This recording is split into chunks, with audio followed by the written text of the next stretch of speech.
Pero yung sa napapansin namin, para mas visible kaya sa mga shows na ng ABS-CBN, especially before kasi parang hindi mo nag-showcase yung talent mo sa pagsasayaw. Pero dito ngayon, showcase ko rin naman.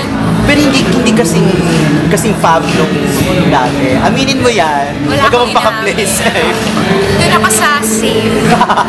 Kasi pero, hindi ako pwede magsabi ng kahit anumang ikasisira ng dati kong tahanan.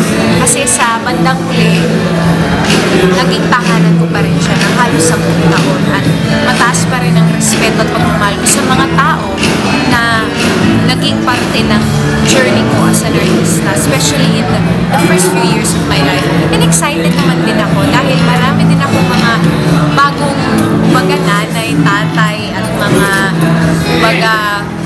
magiging guide ko naman dito sa phase na ito ng buhay ko. Dito naman sa bago kong tahanan ng channel.